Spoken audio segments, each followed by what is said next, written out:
بسم اللہ الرحمن الرحیم الحمدللہ حمدا کثیرا طیبا مبارکا فی جزا اللہ عنا محمدا ما هو اہل۔ بہت سی بہنیں، بہت سے بھائی سوال کرتے ہیں کہ استاد جی کوئی ایسا طریقہ بتائیں کہ جس سے ہمارے گھر میں خوشحالی ہو اور ترقی ہی ترقی ہمیں ملے، کوئی پریشانی ہمارے گھر میں نہ ہو، تو ایسا کوئی طریقہ ہمیں بتائیں۔ تو قرآن اور حدیث سے ہم کچھ اصول بیان کر رہے تھے۔ اللہ کے حبیب صلی اللہ علیہ وسلم نے 25 سے زائد اصول بتائے ہیں، بہت سی احادیث ہیں جن میں سے ہم نے 9 اصول بیان کر دیے تھے۔ آج 10واں اصول، اپنے گھر کو خوشحالی اور ترقی پلانے کے لیے ہم 10واں اصول بیان کریں گے۔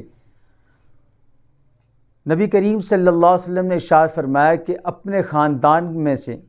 کسی ایسے بچے کی جو غریب ہو، بالکل ان کے تعلیم کا یعنی کہ ان کا سلسلہ نہ ہو، وہ بچہ غریب ہو، تو آپ نے فرمایا اگر اس پر شفقت کا ہاتھ رکھ دیا جائے،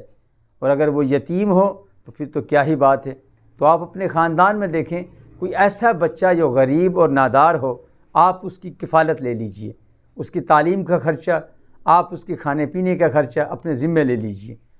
پھر اس کے بعد یہ چونکہ رمضان مبارک ہے، اس میں آپ یوں کر سکتے ہیں کہ اپنے پورے خاندان کی لسٹ آپ بنا لیں، آپ کے سامنے پورے خاندان کے لوگ ہیں، آپ اس میں سے دیکھیں چند گھرانوں میں افطاری کا سامان آپ بھیج دیا کریں، یا مہینے میں اکٹھا بھیج دیں، ہفتے کا کر لیں یا روزانہ کا کر لیں، اور پھر جب عید کے قریب دن آئیں تو عید کی خوشیوں میں آپ ان کو کپڑے بنوا دیں۔ آپ یقین جانیں یہ جب عمل آپ شامل کریں گے کہ اپنے خاندان میں سے کچھ افطاری کا سامان آپ کروائیں اور ان کو خوشیوں میں، اپنے عید کی خوشیوں میں شامل کریں، ان کے لیے انتظام کریں، تو آپ کو ایسا ہوگا انشاءاللہ تعالی، انشاءاللہ